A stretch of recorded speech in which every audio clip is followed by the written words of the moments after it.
Hello student, आज हम arithmetic progression start करने वाले हैं जो कि क्लास 10th का 5th चैप्टर है। अरिथमेटिक प्रोग्रेशन को शॉर्ट में हम ईपी भी बोलते हैं। जैसे अरिथमेटिक प्रोग्रेशन होता क्या है पहले हम ये समझेंगे, फिर इसके कुछ फार्मूले और कॉन्सेप्ट देखेंगे जो कि इस चैप्टर में यूज़ होने वाला है। फिर ये चैप्टर हम आसानी से खुद ही कर लेंगे और ये चैप्टर बहुत ही आसान और स्कोरिंग होता है जो कि 10th में डायरेक्ट क्वेश्चंस आते हैं और मार्क्स भी अच्छे मिल जाते हैं इससे। अगर हमारे पास कोई भी नंबर का लिस्ट दे रखा हो, जैसे कि हमारे पास 2, 4, 6, 8, 10, 12 इस तरीके से नंबर्स की लिस्ट दे रखी हो। अब हमें पता कैसे चलेगा कि ये एपी है या नहीं? तो एपी के लिए सिंपल सा फॉर्मेट होता है हमारा कि अगर दो नंबर्स के बीच का डिफरेंस अगर हमें सेम मिल रहा है तो ये हम लिस्ट हमारा एपी कंसिडर किया जाएगा। जैसे कि यहाँ पे हमें इन दो नंबर्स के बीच, इन दो नंबर्स के बीच, इन दो नंबर्स के बीच अगर गैप देखना हो, सपोज़ इसको मैंने टर्म्स को नाम दे दिया, ये मेरा A1 हो गया, ये A2, A3, A4, A5, A6 इस तरीके से है। तो A2 माइनस A1 क्या है हमारा? 4 माइनस 2 आया। अब A3 माइनस A2 करके देखूँ मैं, 6 माइनस 4 ये भी 2 आया। A4 माइनस A3 करके देखो मैं, 8 माइनस 6 ये भी 2 आया। मैं यहाँ पे देख रहा हूँ कि हर दो टर्म्स के बीच का डिफरेंस हमें सेम मिल रहा है। इस तरीके का जो भी हमारे पास लिस्ट दे रखा होता है उसी को हम एपी कहते हैं।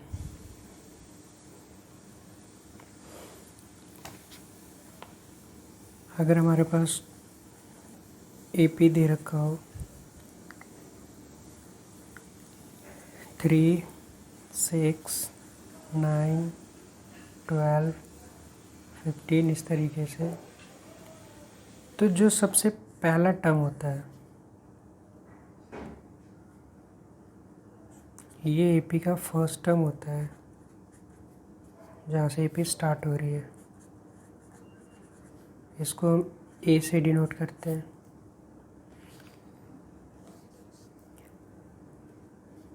और जो इन दोनों के बीच का डिफरेंस होता है उनको हम कॉमन डिफरेंस कहते हैं और वो डी से डिनोट किया जाता है। यानी कि अगर यहाँ पे मैं देखूँ तो डी हमारा क्या हो जाएगा? 6 माइनस 3 यानी 3, या फिर डी हम किसी भी दो के बीच का अगर हम डिफरेंस देखेंगे वो हमें सेम ही आएगा अगर वो एपी है तो।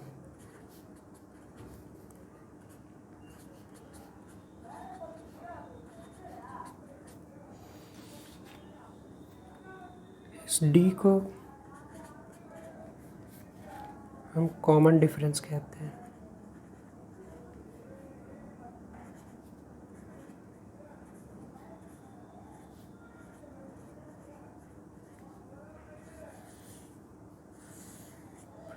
और एक को हम फर्स्ट टर्म कहते हैं। अगर मैं स्टैंडर्ड तरीके से एपी लिखने की बात करूँ तो एपी हमारा होता है ए फर्स्ट टर्म, ए प्लस डी, कॉमा ए प्लस 2D, कॉमा ए प्लस 3D, कॉमा ए प्लस 4D। इस तरीके से हमारा बढ़ता जाता है। यानी यहाँ पे देखने से एक चीज़ पता चल रहा है कि हर एक टर्म में डी ऐड कर देने से हमें नेक्स्ट टर्म मिल रहा है। इसको क्रॉस चेक कर सकते हैं हम, ये हमारा स्टैंडर्ड फॉर्म हो जाएगा एपी का।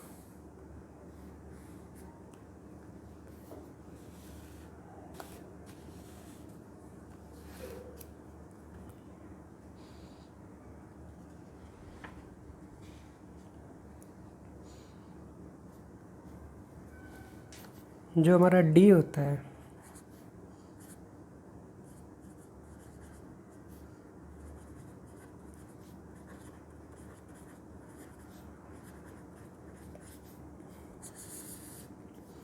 ये हमारा पॉजिटिव भी हो सकता है, नेगेटिव भी हो सकता है और ज़ीरो भी हो सकता है। जैसे अगर मैं पॉजिटिव वाले की बात करूं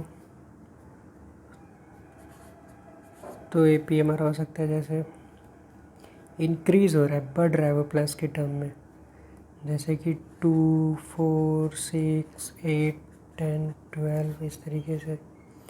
अगर मैं नेगेटिव की बात करूं तो एपी हमारा कैसा हो सकता है, जैसे कि मैं लिख रहा हूँ 6, 4, 2, 0, -2, -4, -6, -8।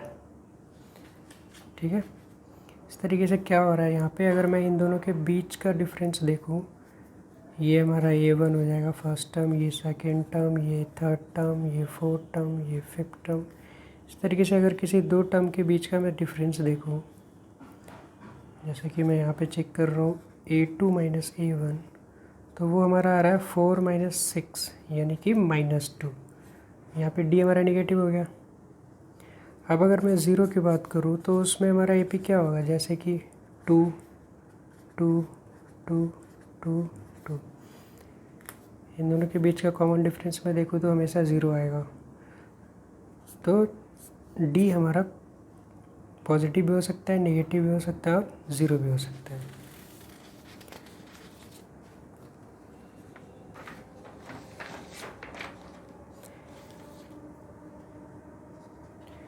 यहाँ से हमें एपी का कुछ आइडिया मिल गया।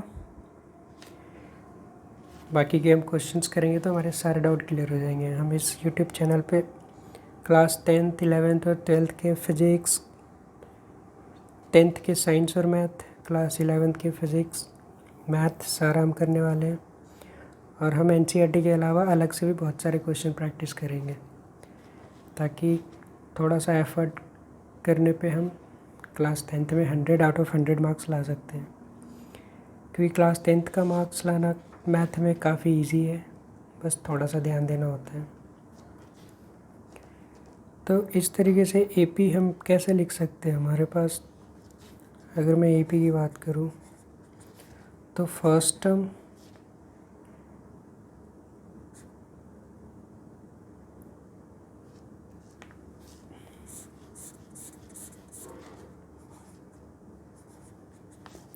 पहला हमारा फर्स्ट टर्म हो जाएगा कॉमन। उसके बाद हर एक टर्म में हम डी ऐड करते जाएंगे, हमारा कॉमन डिफरेंस।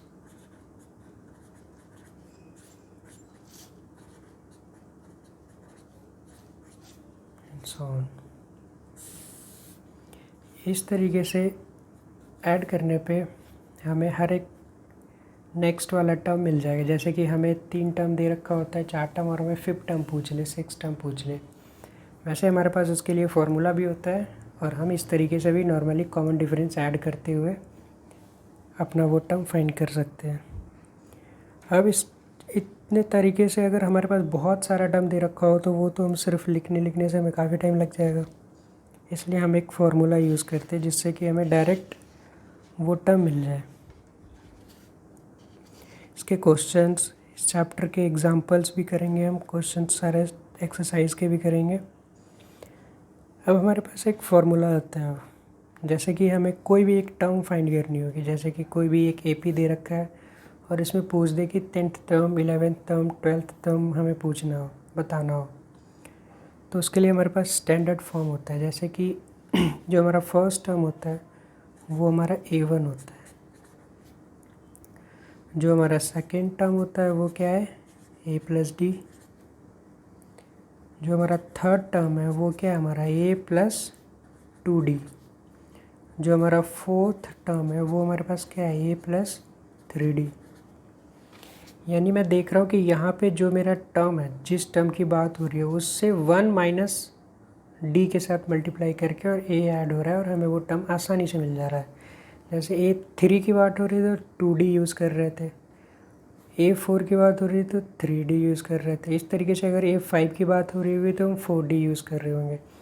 इस तरीके से अगर बात की जाए, अगर AN की बात की जाए तो क्या होगा, A प्लस, जैसे 4 के लिए 3 था, 3 के लिए 2, तो N के लिए क्या होगा, N से पहले वाला टर्म यानी N-1 इंटू D। बहुत ही सिंपल है।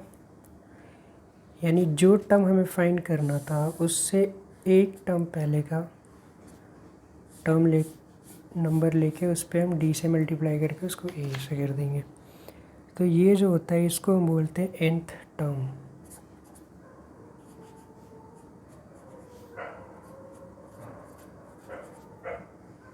बहुत ही सिंपल है याद करने के लिए। an is equal to A plus N-1 into D।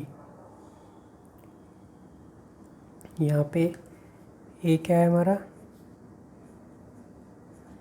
First term,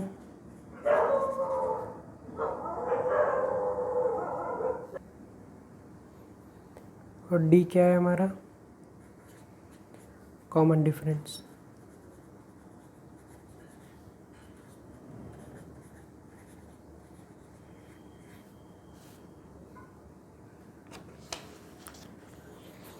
इस स्टैंडर्ड फॉर्म को हमें याद रखना होता है। इसमें कुछ 2-3 ही फॉर्मूले हमें याद रखने होते हैं और बहुत ही सिंपल सब्जेक्ट चैप्टर है। इसको हम nth टर्म भी बोलते हैं और इसे हम क्रॉस चेक भी कर सकते हैं। जैसे कि मैं एक एग्जांपल दे रहा हूँ। हमारे पास कोई भी एपी है,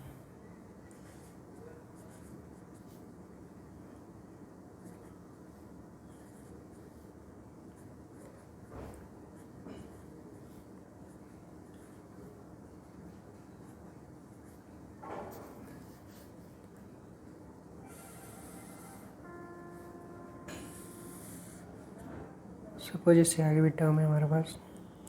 यहाँ पे हमारा फर्स्ट टर्म क्या हो गया, A4।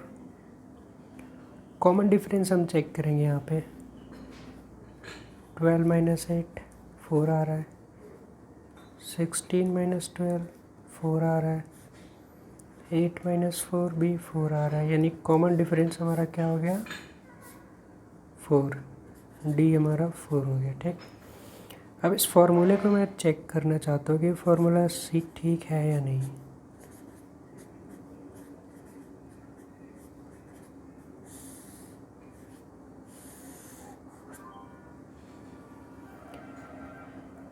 मैं अगर फर्स्ट टर्म की बात करूँ, A1,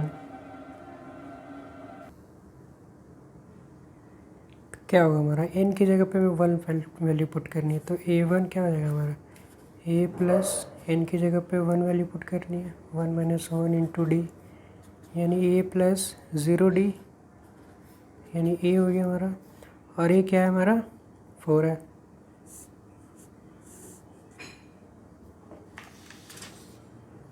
A क्या है हमारा, 4। अगर मैं A3 देखना चाहूँ, यानी third term, first second third, तो A3 चेक करते हैं। क्या है हमारा formula, A plus N-1 into D। तो n की जगह पे हमें 3 पुट करनी है, -1 इंटू D। क्या हो गया हमारे पास, A प्लस 2D, यानी 4 प्लस 2 इंटू D क्या है हमारा, 4 है। क्या हो गया, 4 प्लस 8 यानी 12। A3 12, A1 4। कंफर्म हो गया फार्मूला कैसे अप्लाई होता है और फार्मूला हमारा ठीक है या नहीं। सिंपल होता है हमारे पास, an is equal to A plus N-1 into D।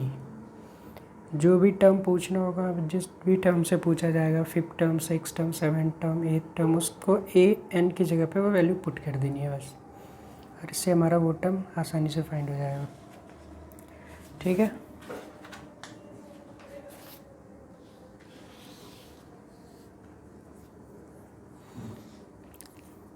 हम NCERT के बुक का एक एग्ज़ाम्पल करके देखते हैं, उससे हमें आइडिया लग जाएगा।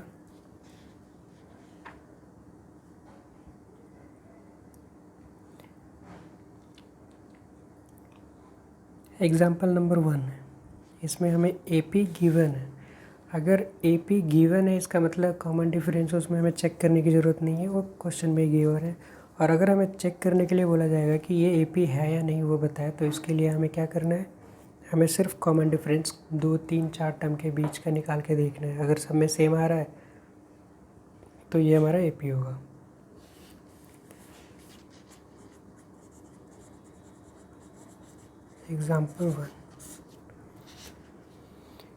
एग्जाम्पल 1 में हमें एक ए पी गिवन है 3/2, 1/2, -1/2, -3/2। so इसमें कह रहा है right the first term A and the common difference D. हमें ए फाइंड करना है और डी फाइंड करना है। सॉल्यूशन करते हैं हम। हमारे पास ए पी गिवन है 3/2, 1/2, -1/2 एंड -3/2। हमने बोल रखा है कि जो भी हमारा फर्स्ट टर्म है वही हमारा ए है।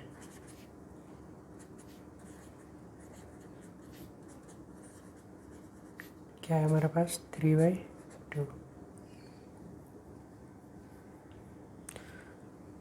अब कॉमन डिफरेंस की बात है, तो कॉमन डिफरेंस के लिए हमने क्या कर रखा है, सपोज ये हमारा A1 है, सेकेंड टर्म, ये थर्ड टर्म, ये फोर्थ टर्म, इस तरीके से। तो डी का फॉर्मूला क्या होता है, किसी भी दो कंटेंट टर्म के बीच का डिफरेंस ले लेते हैं, जैसे कि A2 - A1, या फिर हम ले सकते हैं A3 - A2, या हम ले सकते हैं A4 - A3। हम सब में चेक करेंगे। पहले A2 - A1, 1/2 -3/2।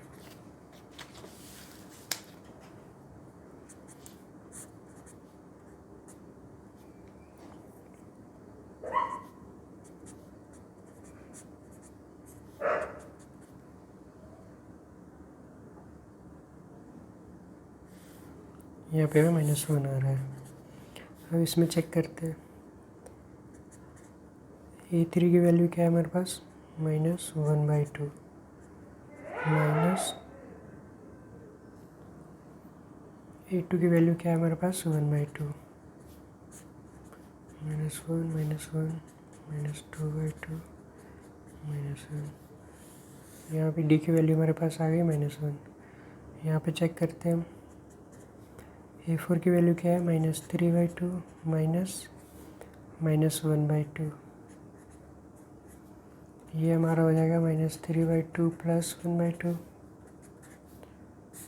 दोनों का एलसीएम ले लिया हमने, -3 + 1/2 -2/2 -1।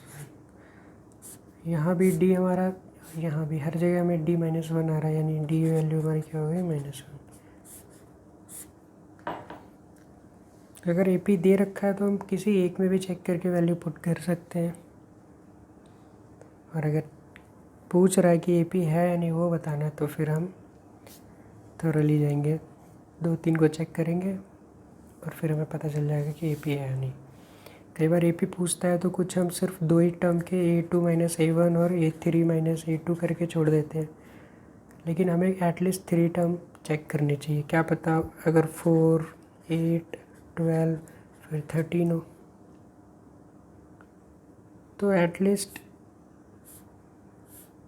कर लेना चाहिए कंफर्मेशन के लिए, ठीक है।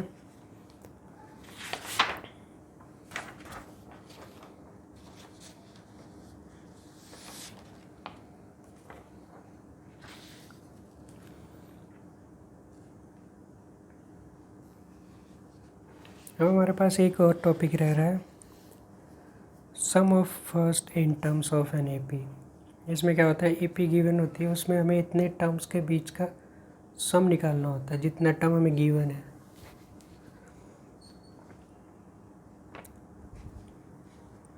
पहले हम इसका फॉर्मूला लिख लेते हैं, फिर उस फॉर्मूले को चेक करेंगे।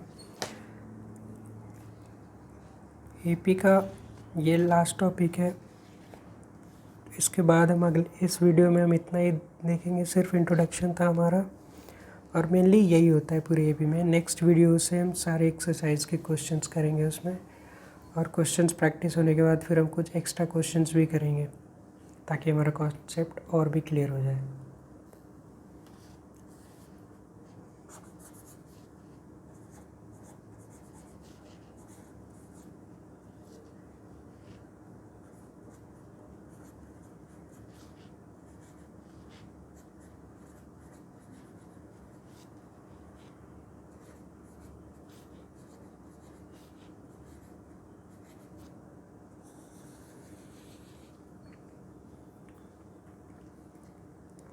हमारे पास फॉर्मूला होता है S is equal to n/2 into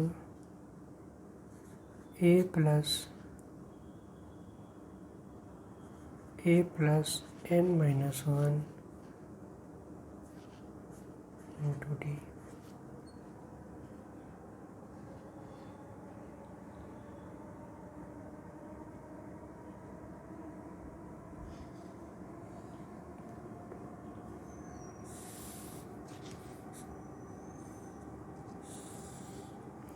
book में हमारे पास कैसे लिखी होती है, S is equal to n/2 into 2a plus n-1 into d।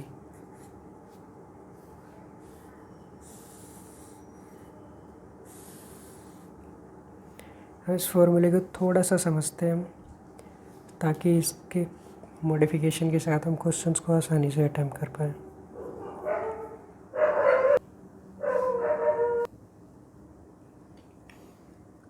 ये हमारा सम का फॉर्मूला होता है। इसमें n हमारा नंबर ऑफ टर्म है, a हमारा फर्स्ट टर्म और d हमारा कॉमन डिफरेंस होता है। इसको मैंने ऐसा क्यों लिखा है, a को मैंने a को मैंने a प्लस a कर दिया। इससे हमें क्या दिख रहा है कि एसन का जो हमारे पास फॉर्मूला आ रहा है n/2 इंटू 2a को मैं a plus n-1 into d दिख रहा है। इसमें अगर मैं इतने टर्म की बात करूं, सिर्फ इसके,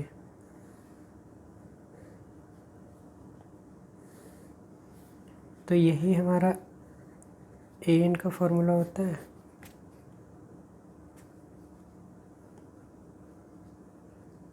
an इज इक्वल टू क्या होता है हमारे पास, a plus n-1 into D. nth term के लिए हमने फॉर्मूला ड्राइव किया था, तो इसकी जगह पे मैं वो वैल्यू पुट कर सकता हूँ यहाँ पे। अगर मैं ये वैल्यू पुट करूँ तो हमारे पास s का फॉर्मूला क्या हो जाएगा, n/2 into a plus an।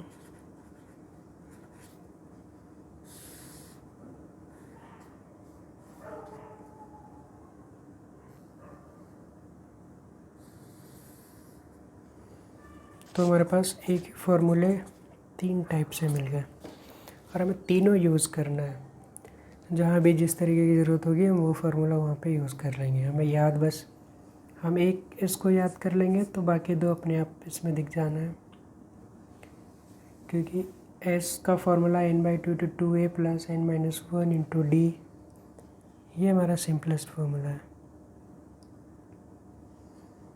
ठीक है, जैसे कि एक एग्जांपल करते हैं हम।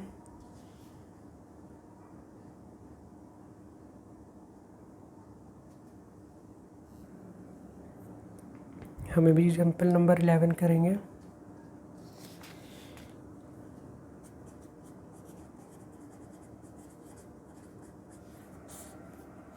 इसमें कह रहा है कि find the sum of first 22 terms of the AP.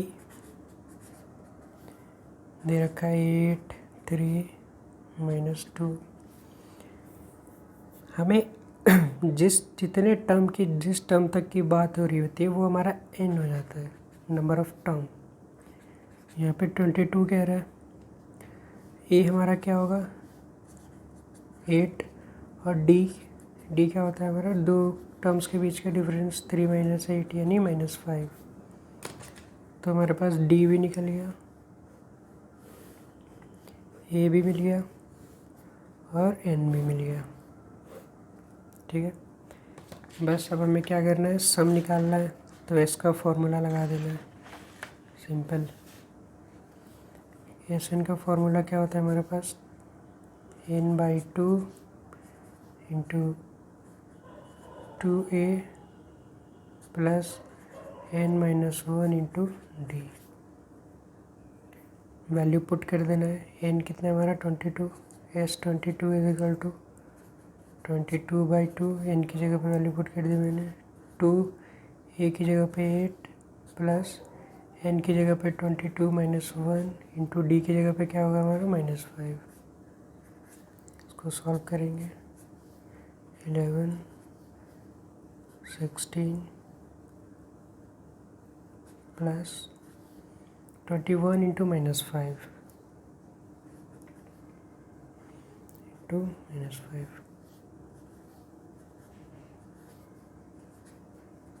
11 into 16, 21 into 5, 105 हो गया, और प्लस माइनस माइनस 105।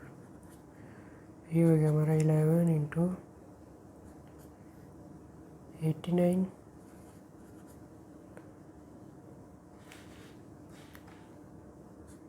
मेरे पास वैल्यू आ गई